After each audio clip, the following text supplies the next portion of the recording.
Welcome to LOA Today. I'm Walt Thiessen. With me today is the woman who knows how to set personal boundaries, Alex Standy. This is your daily dose of happy. We are so happy you decided to join us today.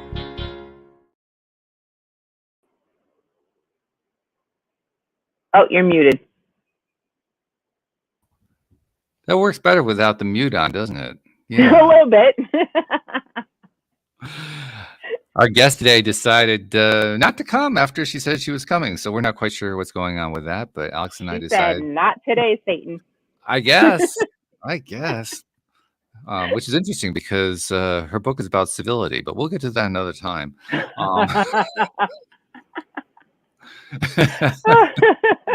Meanwhile, we've been sitting here, figuring, okay, well, if our guest doesn't show, do we just keep going? We decided yes, but we didn't really pick a topic.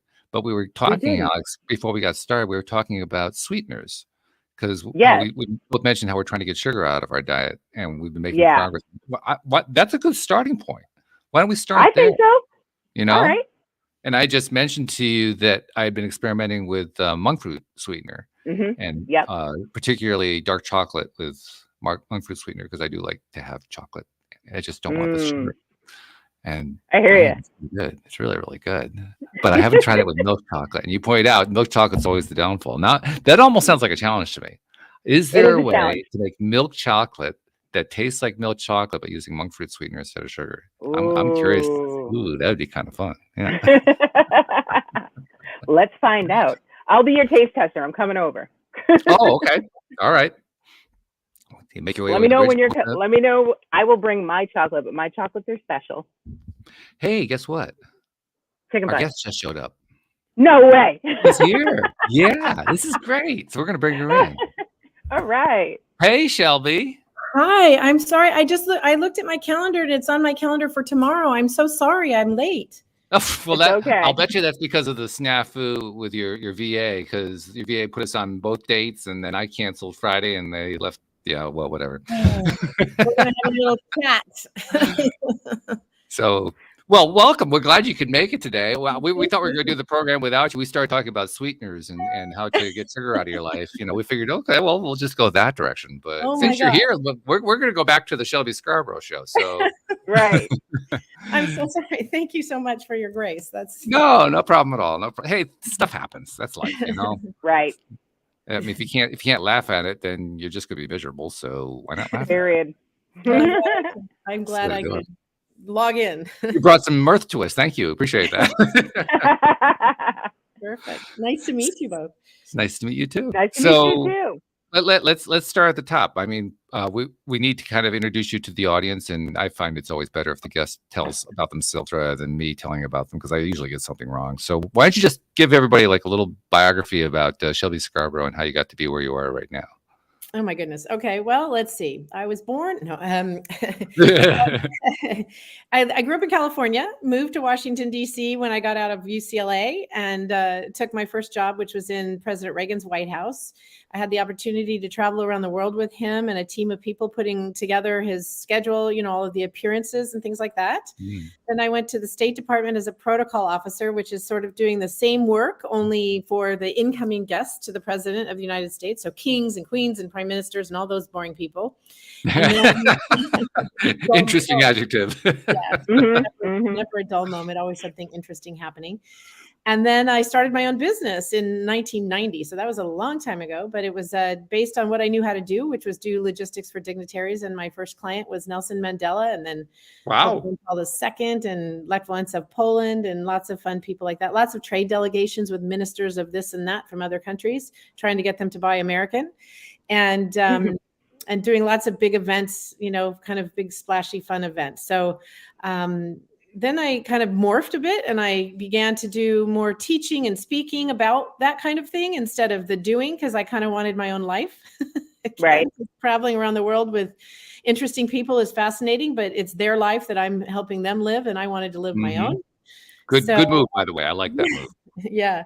And then about 10 years ago, I moved back from Washington, D.C. I still kind of maintain a foot print in there, but I moved back to California to help my parents, who were doing some morphing of their family business, and helping them as they age and deal with some certain issues and things. And so I've been based in California ever since, and most recently just started co-founded a thing called the Global School of Entrepreneurship, which is an entrepreneur's MBA. It's a fully accredited MBA program with that's good for anybody who wants an MBA, but it's particularly good for entrepreneurs because of the schedule and the way, so entrepreneurs can work on their business while they're working in their business.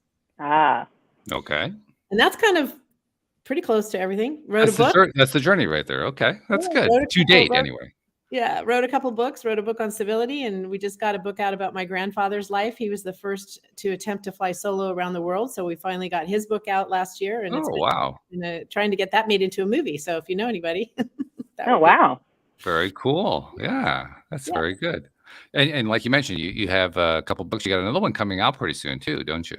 Yes. So I'm the Joy book. It's called The Joy Journey. And it's funny because I wanted a companion website that had products that were all about joy, to go along with it when I got the book done. Well, I got the website done and the store done way before the book. So I'm too busy living a joy journey then to write it all down. So it's actually not too far out in the future at this point, but it's been waylaid because of other interesting left and right turns along the way. I find the combination interesting because you wrote a book about civility and you're writing about joy. Yes. That's which is not that really isn't two concepts people normally associate with each other, but you clearly do. Where do you see the association? I do. I call them two sides of the same coin because without joy, there's not a lot, grumpy people aren't very civil. Funny how that works. And then, so if you don't have joy, it's hard to find civility. And if you don't have civility, where's the joy? So to me, they're kind of one and the same. They go really hand in hand, and to use all sorts of cliches. And I do it. I put it together in my practice of civility. And I believe that might be an interesting way for people to look at their lives if they choose to. Mm-hmm. Okay. You're a happier person. I'm a happier person when I'm civil. When I'm not civil, I walk away feeling just as bad, if not worse, of what I did to somebody, chewing somebody out for something or losing my patience or something like that. I feel just as bad. So why do I want to feel bad? So it's a selfish move on my part to be civil. And therefore it ignites all those joy juices that we have, this dopamine, the serotonin, the oxytocin, all those things that our brain makes. And we can stimulate that by purposeful behavior in that direction. Yeah. I think of it slightly differently, although I think it's more nuanced than anything else. I think of it rather in terms of civility. I think of it in terms of kindness. Yeah. If I'm kind toward people, that to me is like one step away from feeling the joy, and vice versa. Right. But yeah, I mean, if you're not going to be civil, I mean, well, first of all, it's not kind. And second of all, you're not going to get to where you want to anyway. So exactly. It's not going to work. Well, what's your definition of civil when you're writing your book? That's a good question. So a lot of people think of civility, and even the dictionary is sort of, good behavior, kind behavior, nice behavior. And it's it doesn't go into a long, lengthy thing in most cases. So what I did was I took George Washington's rules of civility, which were written, in his time. And actually he took them from a French monk's guide for nobles, that was 200 years older than he was. And he put them into these rules. So there's 110 of them. And I took all of those rules and took them apart and put them back together. And I analyzed them because some of them are funny. They have, whether they stand the test of time is sort of what I was looking at in some ways. I always use the one, thou shalt not stand so close so as to bedew a man with one spittle. Well, that's a pretty good rule, especially with COVID and in general. But if you take all of those rules and all of their idiosyncrasies about them, and some of things that are kind of outdated about station in life and things like that, seniors and juniors and, that kind of thing. If you take all of that kind of thing and you say, what are the real elements of that are time tested? And that is that they come down to trust and respect and honor and dignity and courtesy. And I put in things like taking responsibility, personal responsibility for our actions. So it's to me, that's sort of the umbrella that goes over all of that. And it's not about whether I'm being treated with respect. It's whether I'm showing respect to someone. It's not whether I'm that I demand that to be trusted. It's whether I'm behaving in a trustworthy way so that I will be trusted and respected. It's within our body, it's within our mind, it's within our little bubble of our own selves to take this on and put that out in the world. It's not for anybody else to either tell me how to behave or to that their behavior is what counts. We can't change anybody. Mm-hmm.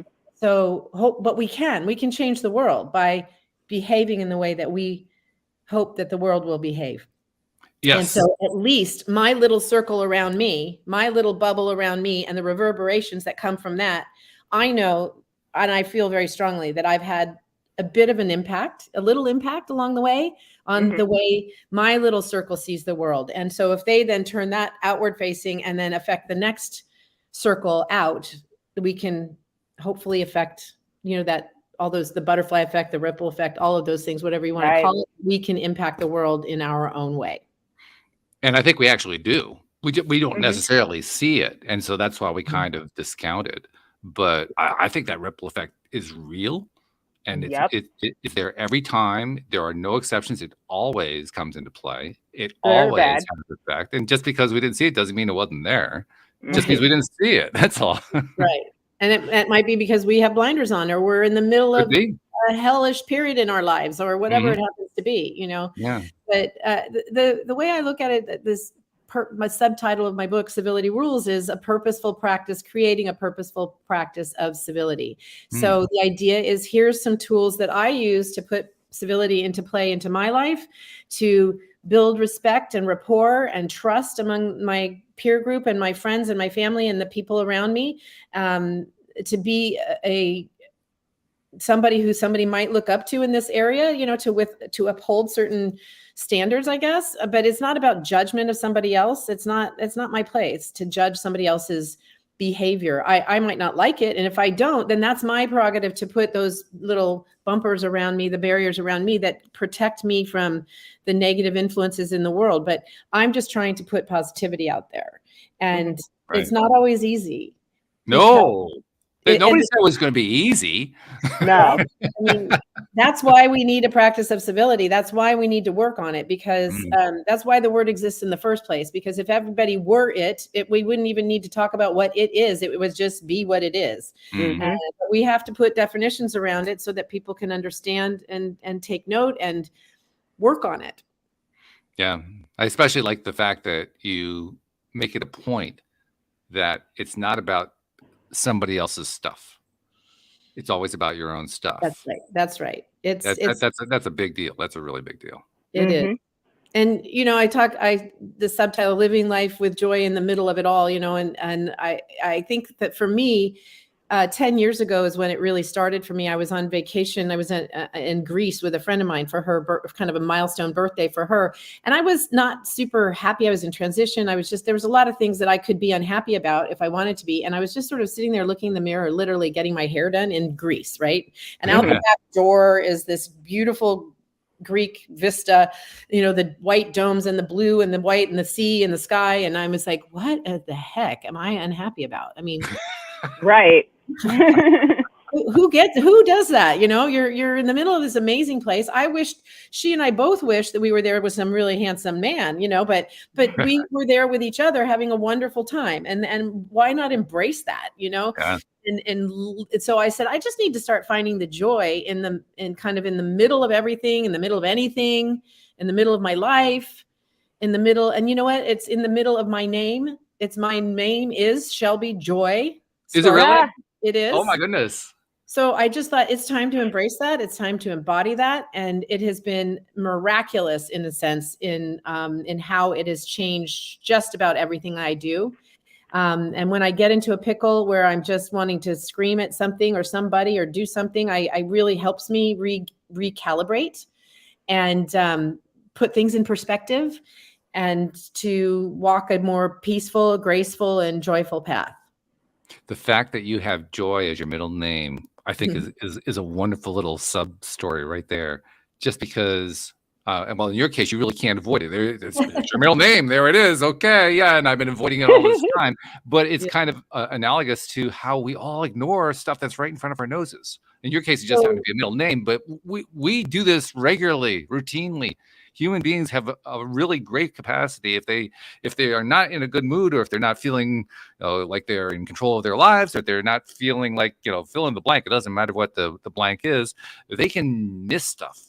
We all are really good at missing stuff right in front of us. Yes, right in front of our nose. So that's the story. That's part of the story of the Wizard of Oz and Dorothy in Oz. And so I often, my mind, I think in pictures sometimes, and my mind goes to the ruby slippers, and there's no place like home. There's no place like home. Well, really, the lesson for her was it was always there for you. Right. And you just needed to see it. You needed to see it, maybe by going through adversity, maybe by going through challenges that forced you to look at your own world in a different way. And that's kind of what adversity is for, in one sense, to show us that stuff. Yes. In fact, you just helped me, because I'm going on another friend's podcast in the next week or so, and he does things with children's stories, and he sent me the stories that they're all done, and I needed to pick a children's story, so I'm going to pick the Wizard of Oz. There you go. Oh, yay! Yeah.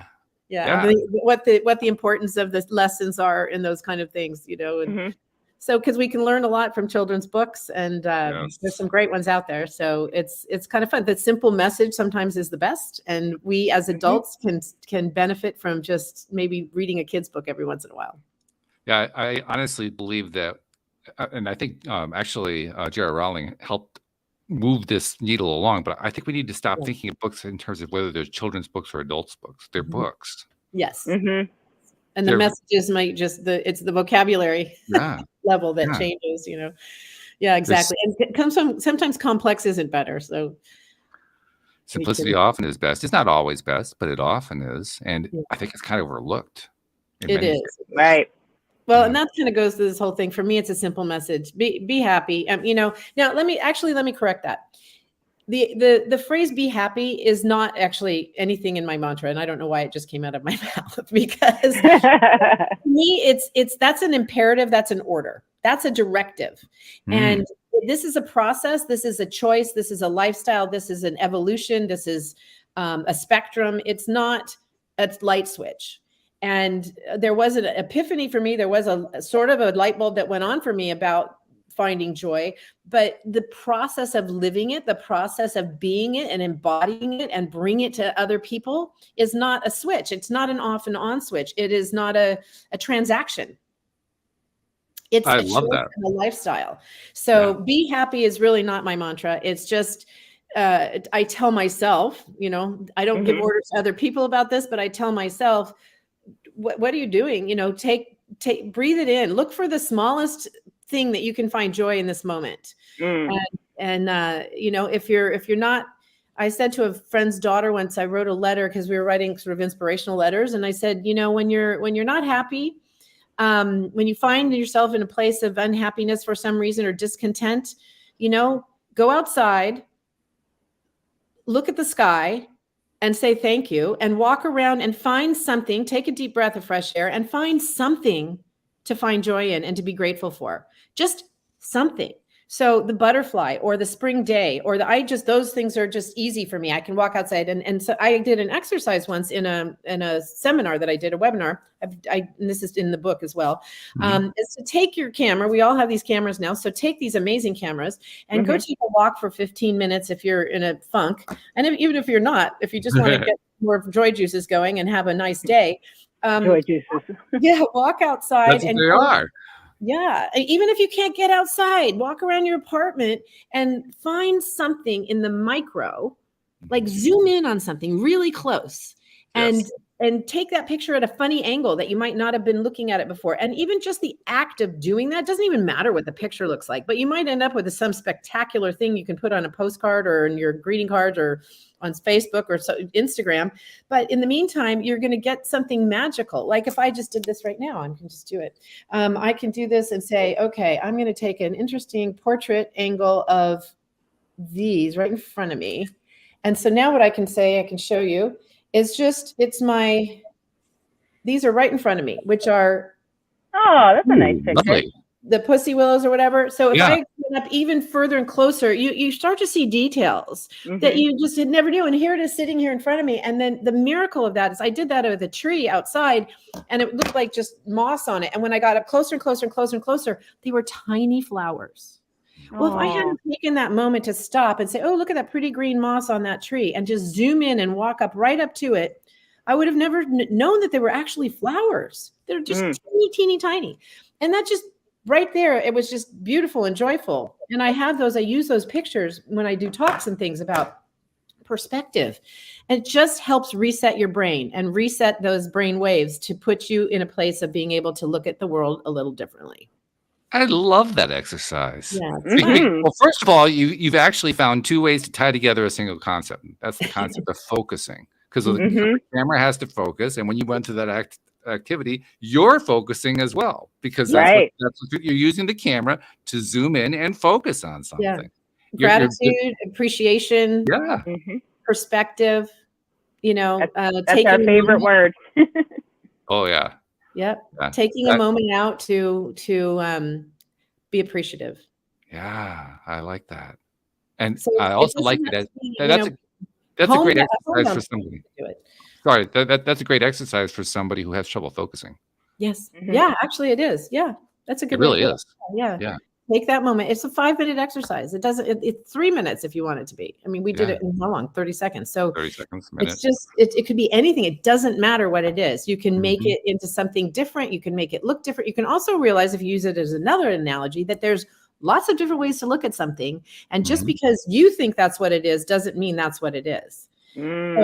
So I should rephrase that just because I think that's what it is, doesn't mean that's what it is to somebody else. Yeah, sure. So this is where when cloud, what did you call that? Cloud? When you look at clouds. Cloud spotting? Like cloud spotting. Yeah. Like that. Everybody sees something different, but it's all the same cloud. And so is it wrong? Is it right? Is it black or is it white? I mean, the world is a lot of gray. My dad said that to me one day and in a heated moment when I was looking at, I was in my teenage years and I was looking at something as this is right, this is wrong. And, he's like, there's actually a little more gray in the world than you're giving it credit for. So there's not everything is just really clear cut. Right. And we have to give the grace to, especially in the civility realm, that we've got to give the grace to somebody else to the benefit of the doubt that they're trying their best and they're not trying to be rude, that maybe they've had a bad day. And, so we give a little grace before we say, how dare you? And I rarely say, how dare you? And when I do, I feel like it doesn't make me happy to do it, but occasionally it's just, when I see injustices to other people are probably the times that I get my, hackles up and I want to go race in and save somebody and say, how dare you do that to somebody? How dare you treat somebody like that? Those are the places that I get kind of agitated, but at the same time, and so I try to look at it through somebody else's eyes. And that's a great first step, but that doesn't mean you have to come over to their side. We look at politics right now as a really good example where people believe lots of things. And there's a lot of statements that say what you believe is wrong, what you believe is not accurate. You're believing lies or you're spreading lies. Well, I don't know. I think there's a little bit more gray in there. And yes, that happens. That stuff happens. Sure. But if we start a sentence with I believe, and I should have probably been saying I believe this whole time, because really all it is my opinion. So, there's science around the joy. There's science around the chemicals that create joy and happiness and satisfaction and content and gratitude and all of those emotions that we have. And I could go quote it and find it, but fundamentally I'm doing this from my personal experience and my gut. It is my belief that if we act in a positive way, we will feel more positive ultimately. Very true. So with politics, it is my belief that this is true, and beliefs are hard to change in other people. And why is it my place to change your beliefs necessarily? Right. I just hope that we have a way to talk to each other, that we can respect our own beliefs and maybe find that common ground that we can build a relationship together. You're reminding me of one of my favorite things that I have started to do in the last couple of years after a conversation I had with a co-host here on the podcast. And it's to essentially, whenever I can remember to do this, I will find myself in a situation where I'm saying that that's right and that's wrong. And I try to catch myself on that. And when I catch myself, I remind myself, don't think of it in terms of whether it's right or wrong. Think of it in terms of whether you like it or you don't like it. Take the whole morality thing out of it entirely. Yeah. Because when you take the morality out of it, well, first of all, it's an entirely different meaning. It's also much more honest. You want honesty? There's what the honesty is. I like this thing. I don't like that. I like that behavior. I don't like. That's the honest part of it. Right. Right. And then the best part is introspectively. Oh yeah. Yeah. And then the best part is there's no such thing as having a right or wrong like. You either like something or you don't. Right. So if you don't like something, okay, you don't like it. Great, no problem. That's right. And that's, there's a whole nother discussion that's I'm probably the less qualified to talk about, but there's a morality discussion about right and wrong, about things in society, theft, murder, things that probably we would agree on most of the list of things that are just like, okay, that's clearly wrong. But so it's not like there's just no boundaries and that whatever anybody wants goes. But as far as our interaction with other people, 95% of what goes on in the world is actually in the middle of stuff that is a little bit more like, should you work so many late hours and the shooting on you, right? I belong to an organization called the Entrepreneurs Organization, and we have a set of guidelines that we adhere to as members, that we buy into as members, to say this is how we're going to behave with one another. And I think it's a really great play. We don't tell each other what to do, because bottom line is entrepreneurs, and all people, but entrepreneurs especially, really don't like to be told what to do. We are our own thinkers. We want to drive the cart the way we want to drive it, and sometimes we make mistakes that we could have been saved by if we had listen to somebody else's shared experience. So, but if you are told what to do, we tend to kind of go, don't tell me what to do. And so if we share an experience with somebody, rather than say, you should, so I'm shooting on you. This way we say, in my experience, and I've tried to say that along the way here, is, look, I just have found joy in putting these things into play. If it resonates with you, why don't you try it? If it doesn't, hey, your life, your choice. But these are the things that I'm doing to be happy and healthy and try to spread joy around the world. And it's working for me, and maybe it'll work for you too. So come along with me if you'd like to. And these things you're talking about would especially be important with an entrepreneurs group, not only because of what you said, that entrepreneurs will tend to resist anything that doesn't really fit their agenda, but it actually kind of works against what entrepreneurship is about. Entrepreneurship is about creating something that wasn't there before. The only way you can do that is kind of go against the convention. Right. It's just the way it works. It's kind of like saying, well, you can be an entrepreneur, but you have to do it conventionally. No, it doesn't work. So that we're sort of a Socratic method. We're sort of the classic, like a 3-year-old child who says, why? Yeah. Why? Right. Why? Why do you have to do it that way? So that, to me, that's a fair question. And that's not meant to be persecuting anybody else. It's sort of probing and saying, well, but why do you think that? Why do you think that's the best way to be? Why, Shelby, do you think that living a life of joy is the right way to go? That's a fair question. That's a fair question. So why? Entrepreneurs are why? Why do we do that? So why do we have to do it exactly the same way everybody else has done it all, just because? Well, maybe there's a really good reason. If you ask why, you hear the reasons. But then that's an opportunity to create, to disrupt in a positive way, to create a new and better level of anything. And so I think we have that possibility in our lives too, just like an entrepreneur does in their work. I really like that. Not the least of which because I can see, for any situation where the entrepreneur or anybody else for that matter is presented with a couple of options. Here are a couple of ways to deal with it. You can either go off and make your own mistake that I can see you're going to make, or you can listen to what I have to say, or you can kind of merge the two. You can do whatever you want with it. But when you leave it open like that, you actually open up some really important possibilities. On the one hand, the entrepreneur going out and making their own mistake that somebody else has already made can be a good thing. Oh yeah. They may actually need to learn that. It may actually be an important thing for them to go through as part of their journey. Well, and by the same token, you can also be somebody who, you've run into making that mistake over and over again. You're trying to figure out how to get around it. Well, that's a great time to listen to another entrepreneur because they've already made the same mistake and figured out how to get around it. Well, I know the way out. Here's the way out. Yeah. I mean, basically, if you think of it like a life cycle of a human being, a child who's learning to walk is going to fall down. Yeah. And, and they have to learn how to fall and get back up. That's part of life.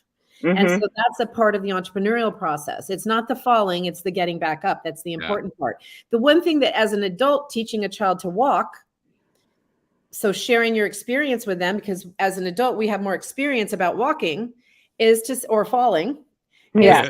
If you fall, don't put your hands out, sit on your bum. I mean, just, ways to do it better, ways that to spare you pain.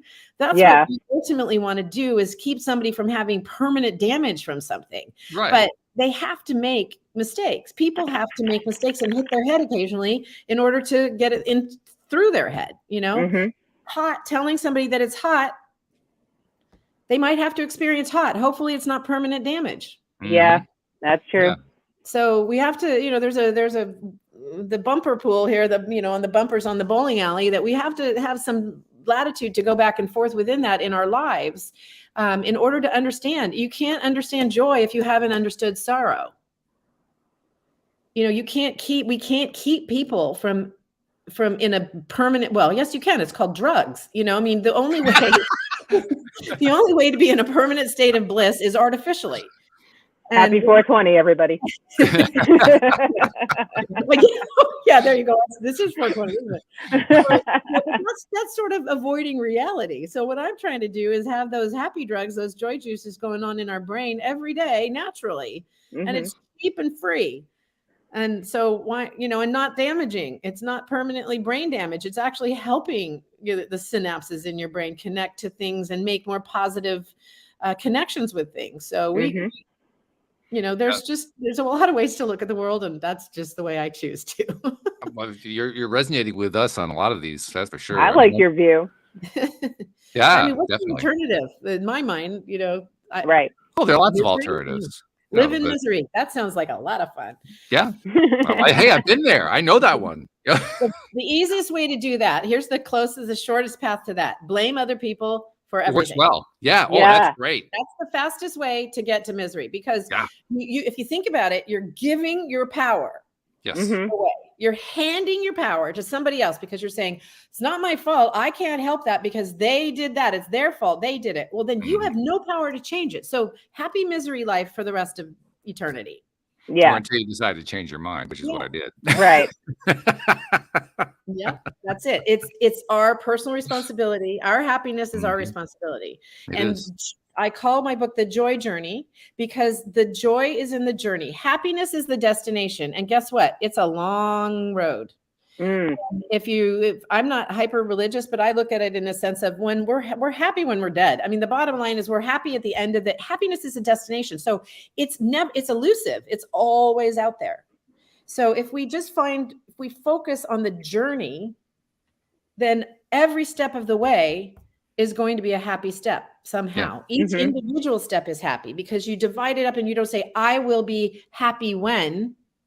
You say, I am happy because of this conversation right now. That made me happy today. Okay. Right. So happiness becomes this culmination of all these little joyful moments along the way. And that's just my way of looking at it. Other people say, reverse them and say that joy is the eternal bliss and happiness is the journey. But I just like the alliteration of the joy journey. Yeah, that's good. It's funny. And my middle name isn't Happy. So. Right. It was Happy might be a different book, but that's okay. It's the book that I need. I am an entrepreneur, and there's a little branding going on. Yeah, right? Sure. Why not? You have to. My mantra. Yeah. I was thinking though, because you had the political background, especially earlier in your life. My background, I was a political science major, so I have some political as well. Yes. And I recall, among other things, as you were talking right there, I was recalling what Jefferson very famously wrote into the Declaration of Independence: the pursuit of happiness. And I'm realizing I always knew there was something about the phrase I didn't like. I was never really sure what it was. You kind of helped to clarify it just now, because if you pursue happiness, you're not going to get there. The only way you're going to get happiness is if you stop pursuing it, and then it shows up. And it shows up. So, but it is from a constitutional standpoint, it's such a unique line in the Constitution. And I think that the beauty of that line is it's in the pursuit, the promise of the American Constitution, the promise of the Declaration of Independence, the promise of America is the pursuit of happiness, not the promise of it. So in many other countries, that's not even considered. Personal happiness is not our problem, says the government. But personal happiness, the pursuit of happiness, is in our Constitution that says you as a free person can pursue happiness. I think that's a miracle, actually. And if we embrace that in this country and around the world as much as we can, then it's the right to do that. Nobody promises that. It's not the government's responsibility to make you happy. Right.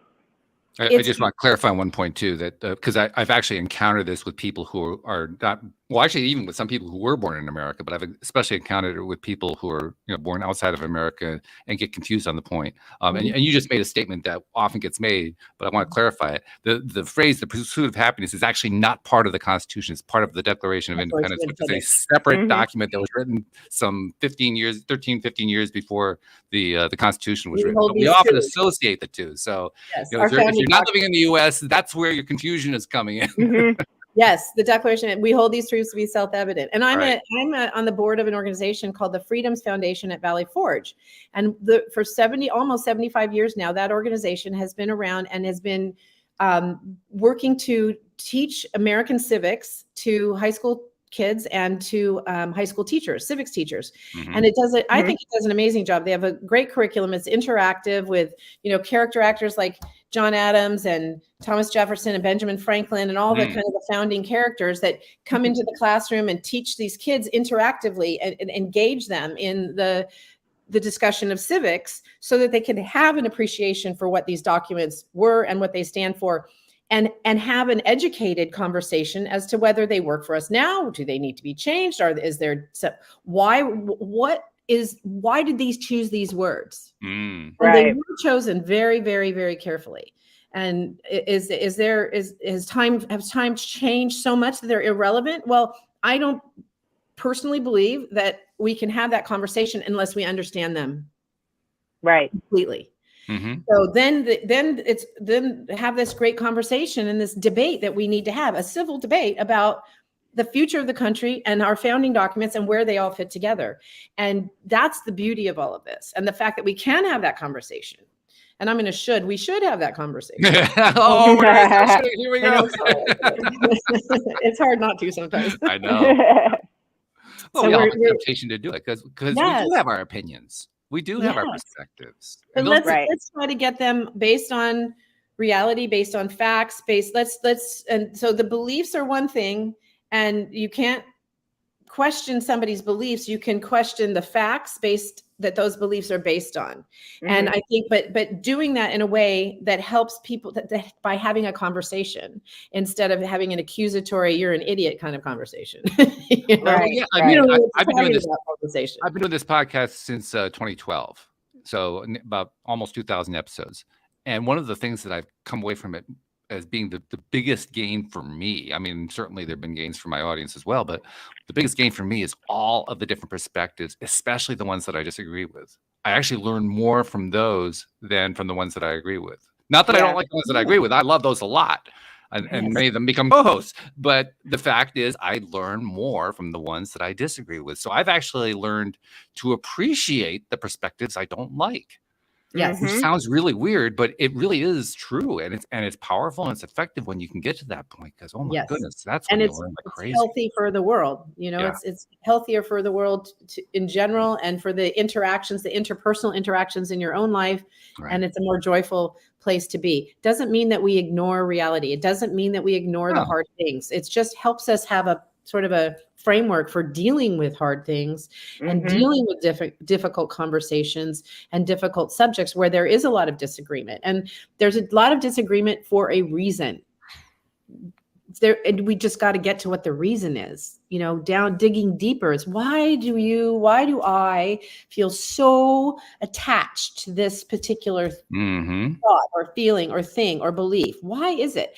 So it may not be it may have a lot of facts based on my own life experiences that might not have been yours. Sure. Right. So does that invalidate it? I don't think so. I think it makes it more valid, more worth talking about and saying, right now I get that that's not your lived experience. Yeah. Now I get it. It's different. And so now how do we find some common ground there? I think it's there used to be a thing called debate in schools, and that was such a great skill set to learn, because it is a skill to learn. It's something to hone.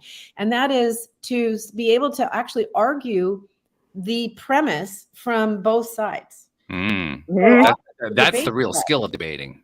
And be convincing enough to convince somebody to come to your side, even though you might not personally believe it. Right. It's because you've thought through the argument well enough to be able to justify the premise of it, et cetera, and give the evidence and the arguments for it in a way that is people can say, oh, okay, that makes sense.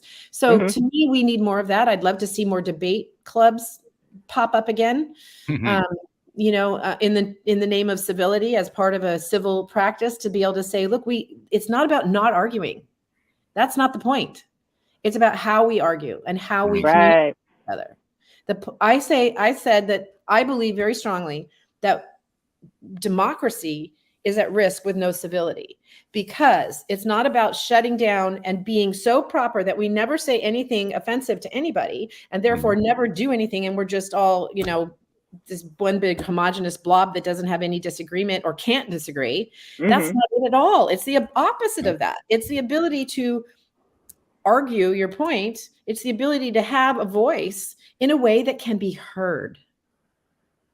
Because that's the hard part, is that people who feel persecuted, people who don't feel that their part of the experience is part of the equation, or that somebody doesn't have any sympathy or empathy, then they don't hear it. So how do we have it so that we can talk about a subject that we disagree on, that we can hear each other? That's the point of civility to me. And that's the salvation of democracy, because free speech is the cornerstone of democracy. And the ability to have a conversation around this is vital for us to maintain a democracy and to be able to argue these points and have our voices heard. One voice is not a democracy. One opinion, one way of doing something is not a democracy.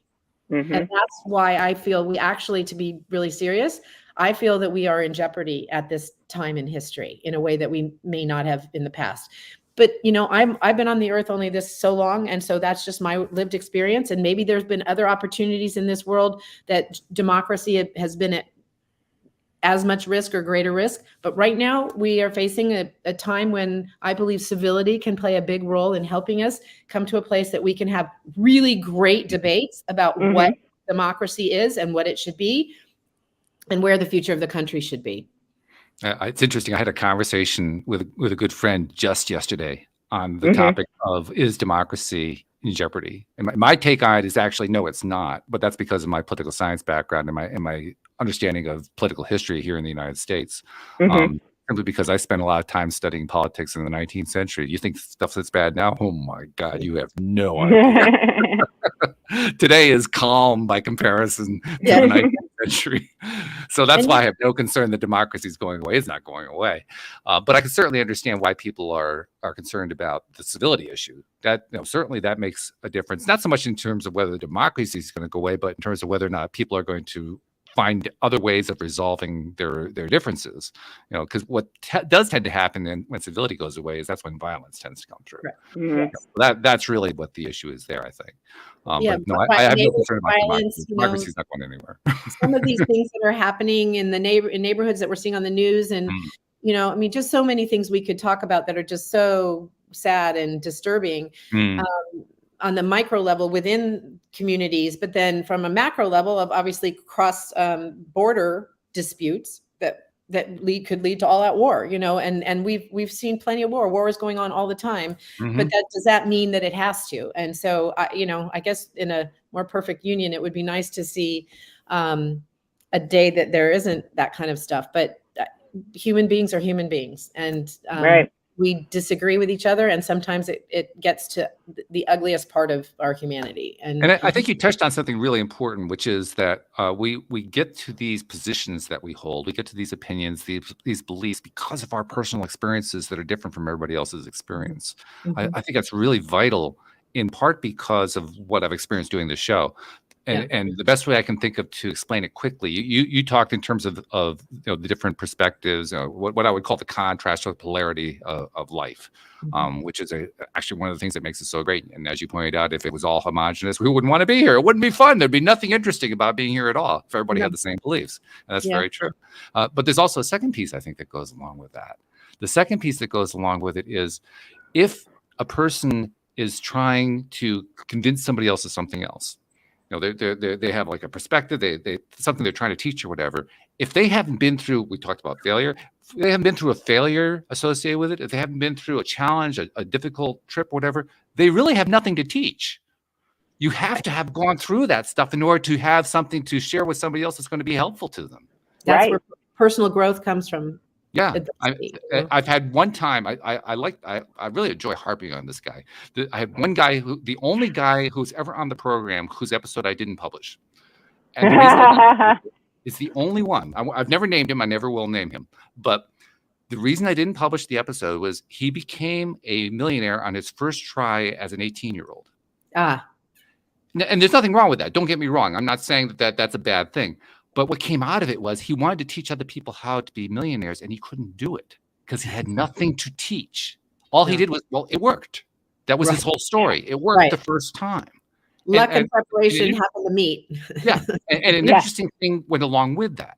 Because he didn't have those kinds of adversity stories to tell, he was kind of still stuck in the teenage boy mindset that basically says, well, you got to rag on everything. Oh, boy. So literally, he came onto the program, and I had a co-host that day who couldn't make it. She wasn't able to make it that particular day, so it was just him and me talking. He had read the co-host's website. She was a coach, and she had said something on the website that he didn't like. That's fine, no problem. Boy. He starts ragging on her while she's not there about, well, how could she possibly write anything like that? She's totally wrong, blah, blah, blah, blah, blah. And I'm thinking, she's not even here to defend herself. I mean, what kind of a coward are you? Come on. So I was only going to bring this up if she didn't show up. Yeah. You wouldn't say that to her face. Really courageous. Yeah. Very courageous. Oh, yeah. But the point is, I realized, it took me a while to put it together, but I realized afterward, that's why he was such a bad guest. He had nothing to contribute. Yeah. Lack of experience, lack of perspective. Yeah, he just didn't have anything there. He was lucky. So I now appreciate somebody who's been through hell and back. I appreciate somebody who's got something to share. They've got a story to tell because I can learn something from them. Well, we're here for the Cinderella stories. Have you been able to look back and see if he's achieved anything else or been able to repeat the process? Or honestly, I haven't looked. I had no interest in looking. I didn't want to. Exactly.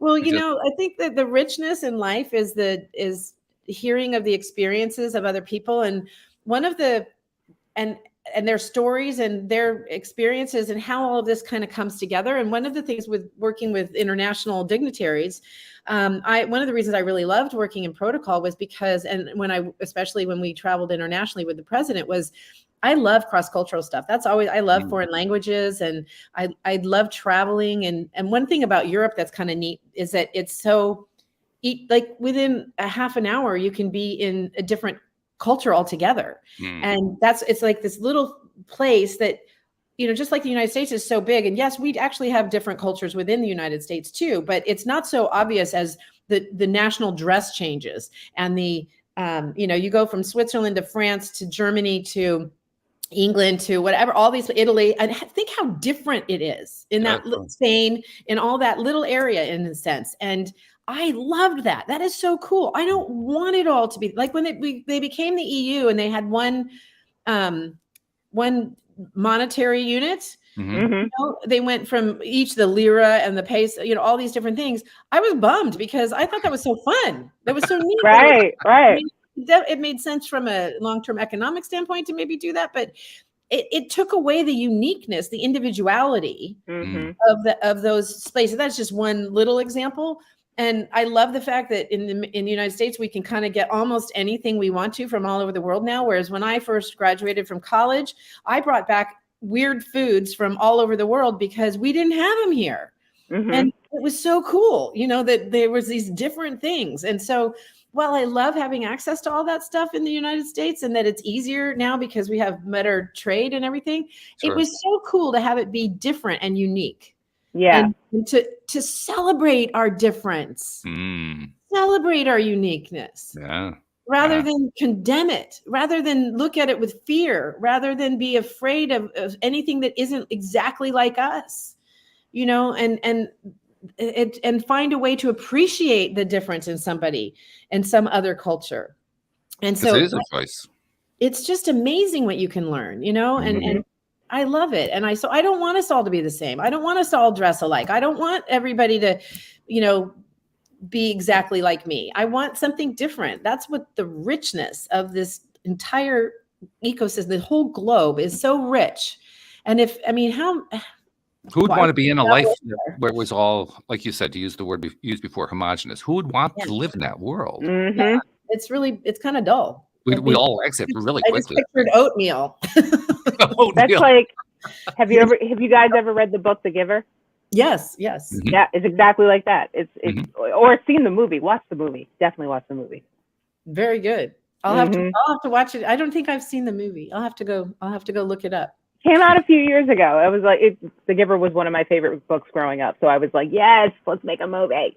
It's just, you know, we have such amazing, the fact that we are all people, right? We have all these things, we have brains, we have all these standard equipment, but how amazingly unique is every single model? Every model is different. You know, we may have shared DNA with family members, but none of us are the same. Nope. You know, everybody who's a parent, I'm not, but I'm a child in a family. Every parent knows that every child is unique.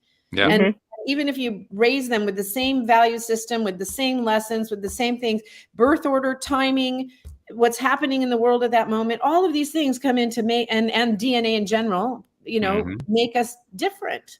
So I think that's beautiful. And that another is I would like to see us celebrate that more than condemn it. And the beautiful thing is that the more that we celebrate that, we meaning those of us who are participating in this conversation right here, the more that people do celebrate stuff like that. That's the ripple effect. I was even if you aren't seeing it, right? I mean, we may not see it. We may not be aware of it, you know, when it's happening somewhere else. But that's one thing I've come to learn is it always ripples. It always has effect every time. It's such a gift to give somebody, talk about the giver. It's such a gift to give somebody an earnest compliment. And it may not be a compliment on their looks or their smarts or whatever it happens to be. Maybe it's something like, I really enjoyed hearing how open you were about this. I really enjoyed hearing about your upbringing. I really resonated your experience in school. Whatever it is, being able to communicate back to somebody an appreciation, a gratitude, appreciative application of what you've heard. It shows that you were really listening and that you and expressing the appreciation from me to you gives me those chemical boosts. I get the benefit as much as you do. Yeah, everybody gets that benefit. Because appreciation, that's another one of those things that has a contagion aspect to it. It's going to be contagious on anything. Wouldn't it be nice to have it be love and understanding? You know? Right. Yeah. I mean, if you're going to be contagious, it might as well be something that you actually want to contage. Is that a word?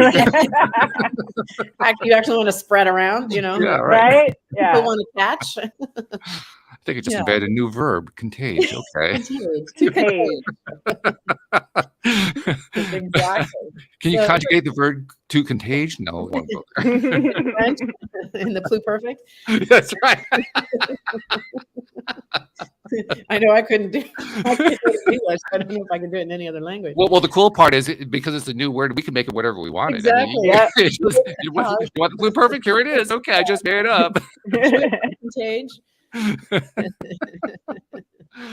Oh my goodness, this is fun. This is really good. I've enjoyed this. Well, so what are you guys going to do today to bring joy to the world?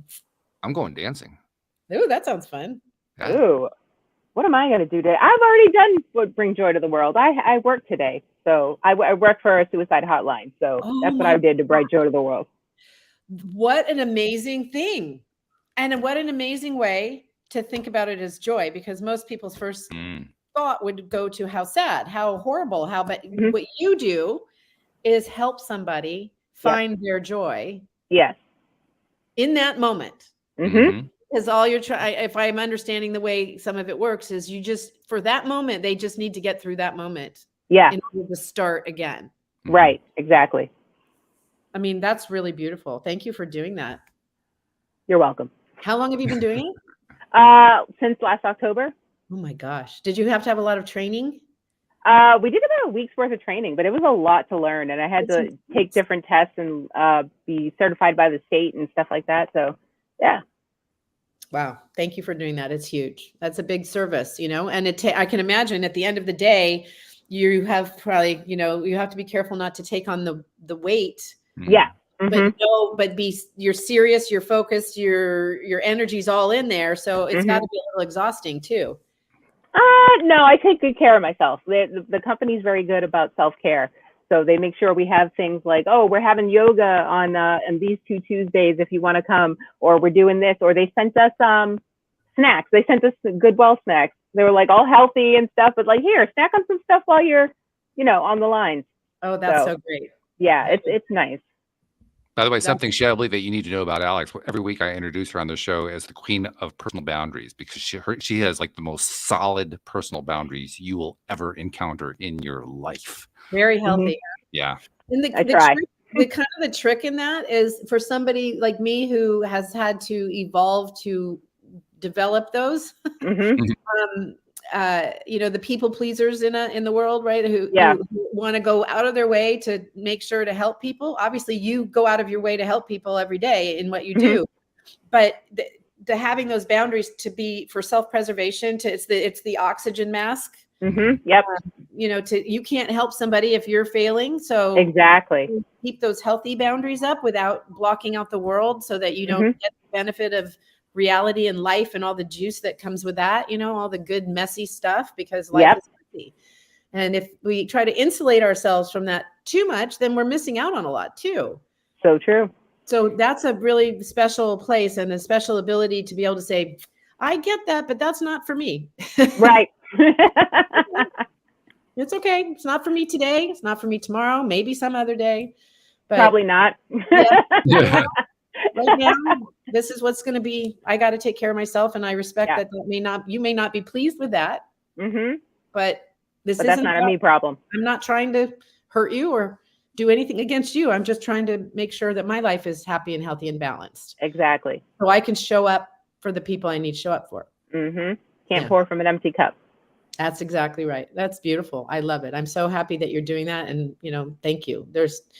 I think one of my passions is around, and I don't really, it's kind of empty in the way I'm talking about it, because I don't really technically do much about it, is I've always felt that human trafficking is, and certainly people who could become suicidal who are in that circumstance, what the dirty trick that does to somebody's psyche and everything. And so I think of human trafficking and bondage and human slavery as being the most abhorrent thing that another human could do to another human being. And so I've donated, for my civility book, I donate part of the proceeds to stopping that, but I don't physically do anything. I keep kind of saying to myself, well, that is a form of physically doing. I mean, let's be honest, that really is. Bit, right. But it's not, I'm not out there on the front line. I'm hopefully I'm contributing to people who can be out there on the front line to do something about it. I wouldn't mind getting more engaged in it physically.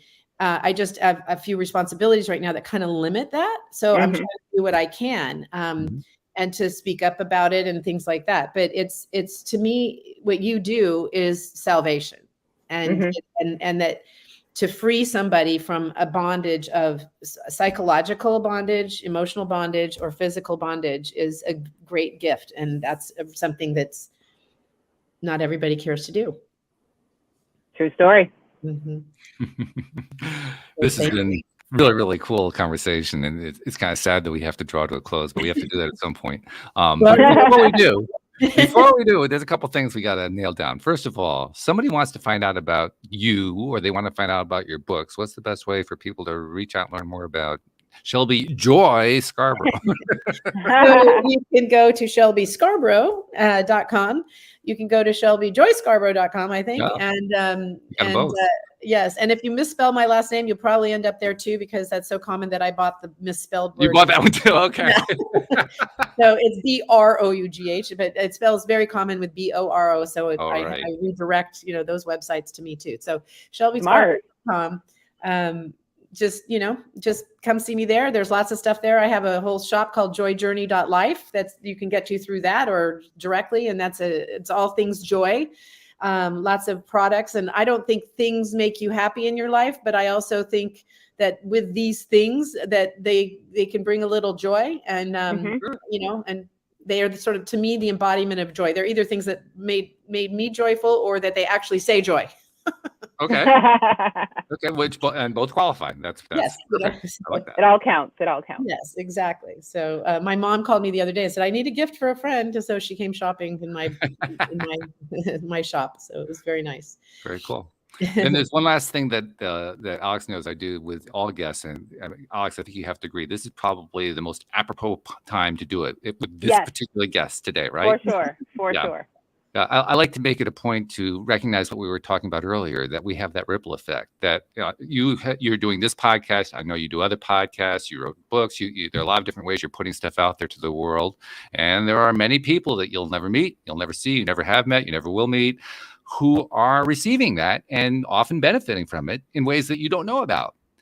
And I think it's important to recognize it. So on behalf of those people that you've never met and that you've never seen, that you never will meet, you never will see, thank you for what you've been putting out. Thank you for what you've been doing, because you're making a huge difference in this world. Thank you. If one person, sets out on a joy journey or a personal practice of civility because of this, then that's awesome. And because they're going to influence other people, and it's just going to keep going. So thank you for having me. I really appreciate it.